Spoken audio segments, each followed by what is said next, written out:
मित्रों, आपकी बात आपके साथ राकेश मोहन त्यागी यूट्यूब चैनल के 106वें अंक में आप सभी का हार्दिक स्वागत अभिनंदन। साथ ही आप सबको विजयादशमी पर्व की हार्दिक शुभकामनाएं, बधाइयाँ। और इस शारदीय नवरात्र के कन्या पूजन, शक्ति पूजन का जो सप्ताह आज समाप्ति की ओर है, ये सप्ताह हम सबको बहुत बड़ा संदेश देता है कि इस सनातन समाज व इस राष्ट्र में शक्ति की पूजा और महिला का सम्मान कैसे हम सबके जीवन में, हमारे धार्मिक ग्रंथों में, हमारे तीज त्योहारों में, हमारे सामाजिक ढांचे में कैसे रग रग में समाया हुआ है। मित्रों, आज मैं इसी बात पर अपनी बात प्रारंभ करूंगा। और मैं आप सबके संज्ञान में पिछले अंक में भी मैंने कहा था कि भारतवर्ष का स्वतंत्रता के बाद का जब भी इतिहास लिखा जाएगा तो इसे दो कालखंडों में बांटा जाएगा। एक कालखंड होगा देश आज़ादी से 2014 तक का, और दूसरे कालखंड की शुरुआत मानी जाएगी 2014 से बाद का। और ये जो विभाजक रेखा होगी, ये दिखाएगी कि जीवन के, समाज के हर क्षेत्र में जो आशातीत परिवर्तन, जो उन्नति का रास्ता, जो समृद्धि का रास्ता, इस राष्ट्र का सम्मान, इस राष्ट्र के विभिन्न सामाजिक पहलुओं का सम्मान और वृद्धि जैसी होना चाहिए थी, जैसे हमारे देश की आज़ादी के समय हमारे बुजुर्गों ने सोचा था या उनका कोई सपना था, वह क्यों नहीं पूरा हुआ। इसका ये कारण निश्चित रूप से तब समझ में आएगा जब आने वाली पीढ़ी 2014 के बाद देश के विभिन्न क्षेत्रों, विभिन्न आयामों, विभिन्न सामाजिक पहलुओं के आधार पर देश को आगे बढ़ते हुए, आशातीत उन्नति के रास्ते पर बढ़ते हुए, देश का सम्मान, गौरव बढ़ते हुए इस 2014 के बाद अनुभव करेगी, तो ये सब बात समझ में आएगी। मित्रों, इसी क्रम में मैं एक पूर्व के अंक में भी ये सारी बातें कुछ आपके ध्यान में ला चुका हूँ, लेकिन एक बार मैं पुनः इस कन्या पूजन, शक्ति पूजन के सप्ताह के अंत में विजयादशमी के पर्व पर महिला सशक्तिकरण का काम कैसे 2014 के बाद बहुत तेजी से, तीव्रता से बढ़ा और उसके कैसे परिणाम आश्चर्यजनक इस देश, इस समाज के सामने नजर आ रहे हैं, वह हम सबको ध्यान में आना ही चाहिए। मैं इस ओर आपका ध्यान दिलाते हुए बताना चाहता हूं कैसे हमारे रामायण हो, महिला सम्मान के लिए ही पूरा रामायण का आप एक एक पेज देखेंगे, आपकी समझ में आएगा कैसे सीता मैया का अपहरण रावण जैसे ज्ञानी, विद्वान और बलशाली पुरुष ने किया था, और इस कारण उसके इस कृत्य का विरोध जटायु ने किस प्रकार किया था, ये हम सबके जीवन में ये समझ में आना चाहिए। जटायु को पता था कि रावण सब तरह से उससे बलशाली है और मैं उससे विजय नहीं पा पाऊंगा, मैं उससे जीत नहीं पाऊंगा, मेरी मृत्यु सुनिश्चित है। लेकिन जटायु ने कहा कि मैं ये कैसे देख सकता हूँ, मेरे सामने कोई महिला, अबला नारी पुकार रही है और मैं उसकी पुकार को अनसुना कर केवल अपने प्राणों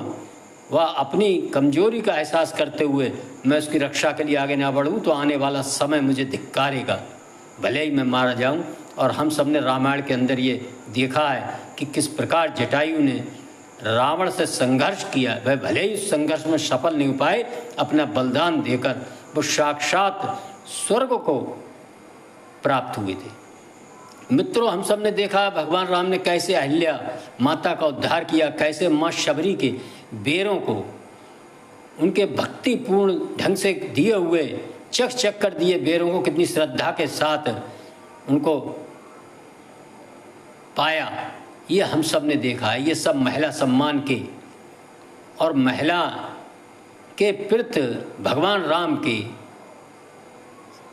प्रेम को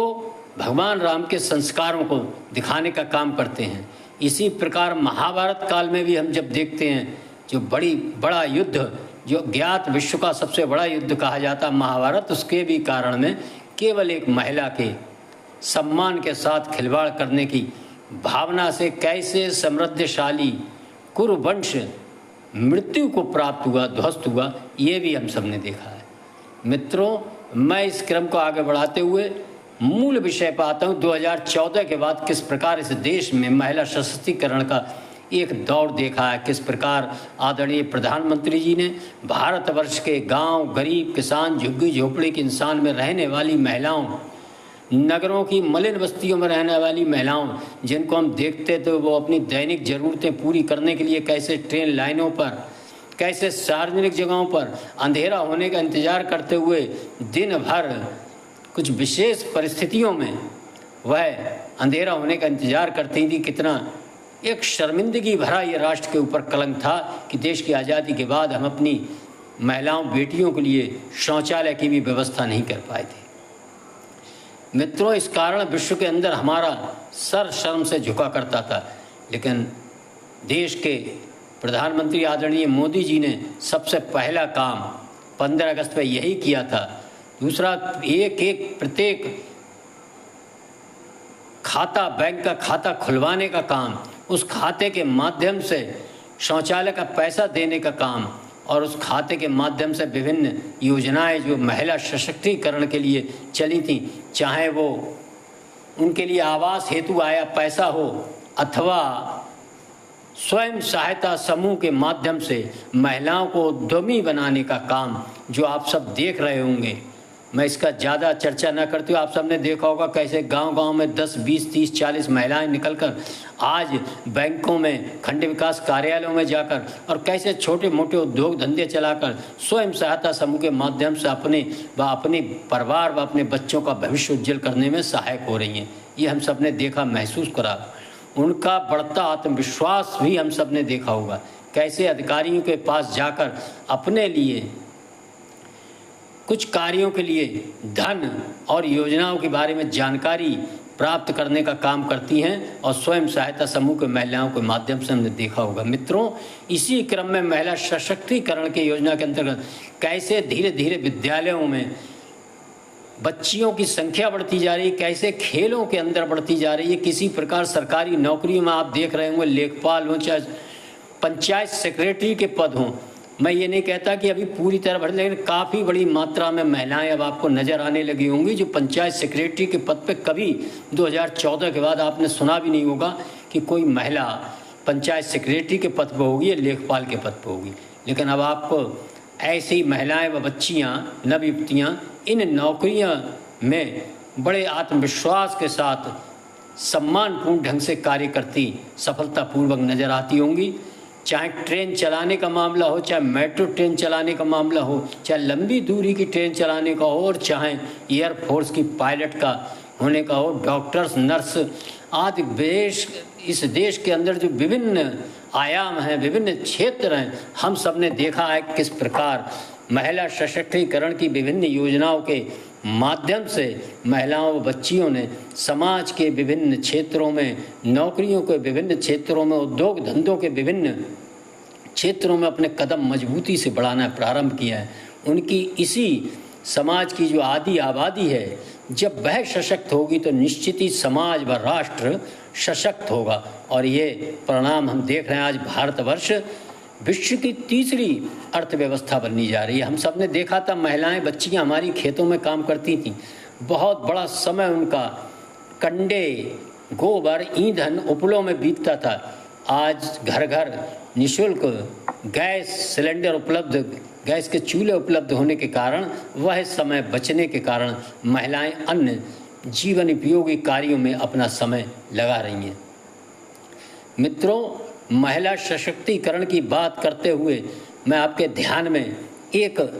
बहुत ज़रूरी बात भी लाना चाहता हूँ। किस प्रकार हमारी महिलाएं खेलों के विभिन्न क्षेत्रों में पदक, ओलंपिक से लेके एशियाड, राष्ट्रमंडल खेलों और राष्ट्रीय खेलों में भी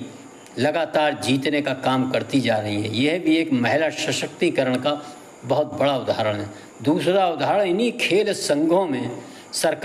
वर्तमान सरकार ने निर्णय लिया है कि अब महिलाओं का हर खेल, ओलंपिक संघ हो चाहे अन्य कोई संघ हो, किसी भी प्रकार के खेल का कोई भी संघ होगा, उसमें 30% महिलाएं अनिवार्य रूप से रहेंगी, जिससे कि महिलाओं की आवाज़ इन खेल संघों के माध्यम से भी मजबूती से उठे और खेलों में भी महिलाएं सशक्तिकरण का एक उज्जवल उदाहरण पेश कर सके। मित्रों, ये बहुत ही सुंदर निर्णय है। इसी प्रकार हम सब देखते हैं महिला सशक्तिकरण के लिए किस प्रकार कुछ सरकारों ने महिलाओं के लिए विशेष योजनाओं की शुरुआत की है। कुछ त्योहारों पर उनके लिए गैस के सिलेंडर देना, उनके आवागमन के लिए भैया दूज रक्षाबंधन पर रोडवेज की बसों को निःशुल्क व्यवस्था करना, ये सब बढ़ती महिलाओं की शक्ति और राजनीति में उनका मतदान देने का प्रतिशत जो धीरे धीरे बढ़ रहा है, और वह प्रतिशत राष्ट्र हित, समाज हित, सनातन हित, महिला सम्मान हित के लिए समर्पित राजनीतिक दलों के लिए बढ़ रहा है, और उनका वह जो मत प्रतिशत सकारात्मक रूप से ऐसे दलों के लिए बढ़ रहा है। इसी कारण हम सब देख रहे हैं किस प्रकार ऐसे राजनीतिक दल जो उनके हित की योजनाएं चला रहे हैं, वह उन्हीं महिला सशक्तिकरण की आवाज़ बनी महिलाओं के दिए मतों के कारण ही अपनी सरकार लगातार एक बार नहीं, दो बार नहीं, तीसरी बार चलाने को नियुक्त हुए हैं। इसमें सबसे बड़ी यदि कोई शक्ति है कि वह तीसरी बार चुन के ऐसी सरकारें आ रही हैं, चाहे वो केंद्र सरकार हो, चाहे अभी हरियाणा की सरकार हो, व अन्य सरकारें हों, उनके पीछे कहीं ना कहीं महिला सशक्तिकरण के माध्यम से मजबूत हुई महिला शक्ति ही नजर आती है। मित्रों, इन सब चीज़ों को हम सब पहचानें। मैं अंत में एक बात कहते हुए, एक अपील करते हुए अपनी बात समाप्त करूंगा कि किस प्रकार हमारे धर्म ग्रंथों में, हमारी संस्कृति में महिलाओं को देवी का रूप दिया है। लेकिन मित्रों, आज जो पाश्चात्य संस्कृति का अंधानुकरण, वह जो मोबाइल फ़ोनों द्वारा जो कुछ महिलाओं का भद्दा चित्रण जिनके माध्यम से दिखाया जाता है, उनको देखकर हमारे नवयुवक, हमारे पुरुष समाज के मानसिक विकृति का शिकार हो रहे हैं, और वह अपनी संस्कृति में महिलाओं की पूजनीय छवि को भूलकर भोगवादी संस्कृति के आधार पर उनको भोग योग्य वस्तु समझने के कारण हम सब देख रहे हैं, इसी देश में जहाँ एक द्रौपदी के अपमान के कारण महाभारत हुआ था, किस प्रकार महिलाओं के साथ समय समय पर हम देखते हैं कितनी बीभत्स और उनके सम्मान से खिलवाड़ करने वाली घटनाएं होती हैं। मित्रों, ये घटनाएं करने में हमारे ही बेटे होते हैं। हम लड़कियों बेटियों से तो पूछते हैं कहाँ जा रही हो, कहाँ आ रही हो, क्या कर रही हो, लेकिन कभी भी अपने बेटों से नहीं पूछते। आखिर बेटों को ये संस्कार देने का कौन काम करेगा? हम ही सबको करना है, कि नहीं तो ये कर्मकांडी बन जाएंगे कि शरद नवरात्रि में आप कन्याओं का पूजन करें। यदि बच्चों को अपने बेटों को सही संस्कार नहीं देंगे तो वह सम्मान करना इन देवियों का नहीं सीखेंगे, और ये देश जो महिला और कन्याओं को देवी का रूप मानकर अपने मंदिरों में, अपने घरों में, हर जगह उनकी पूजा करते हैं, उनका पूजन करते हैं, वह देश फिर उसकी पहचान किन्हीं अन्य कारणों से होने लगेगी। मित्रों, मेरा आज आप सबसे इस विजयादशमी के पर्व पर, इस शक्ति पूजन के कन्या जिमाने के अंतिम दिन, मेरा आप सभी से विनम्र अनुरोध है कि कन्या जरूर जिमाएं, और कन्या जिमाते समय अपने परिवार के बेटे बेटियों को ये संस्कार दें। कहीं भी ऐसी किसी महिला के साथ, किसी बेटी के साथ, चाहे वो किसी की तो बहन होगी, किसी की तो बेटी होगी, किसी की तो पत्नी होगी, माँ होगी, उसके साथ अगर कहीं भी कोई शोधा, कोई गुंडा गलत हरकत करता दिखे तो वहाँ उसका प्रतिरोध करें, उसका प्रतिकार करें, ना कि उसकी वीडियो फिल्म बनाते रहें। और उस प्रतिकार करने का प्रेरणा हमें जटायु महाराज से लेनी चाहिए कि किस प्रकार वो रावण से सीता मैया के सम्मान की रक्षा हेतु भिड़ गए थे। यही भाव लेकर हम और हमारे बच्चों को भी ये संस्कार देना चाहिए कि कहीं भी सार्वजनिक जगह पे कहीं भी किसी महिला बच्ची के साथ कोई दुर्व्यवहार करे तो हमको वहाँ उसका भाई, उसका पिता, उसका पति, उसका परिजन बनकर खड़ा होना है। हमें उसका इंतज़ार किसी का नहीं करना, स्वयं ये कार्य हमें करना है। तभी हम इस देश की संस्कृति के सच्चे प्रहरी और सच्चे पुजारी कहेंगे। आप सबने सुना, इसके लिए आपका बहुत बहुत धन्यवाद। मेरा अनुरोध है कि इस वीडियो को, इन अंकों को सुनकर पूरा लाइक करें, शेयर करें तथा इस चैनल को आपकी बात आपके साथ राकेश मोहन त्यागी को यूट्यूब पर सब्सक्राइब करें। धन्यवाद। जय श्री राम, जय श्री वाल्मीकि भगवान, भारत माता की जय।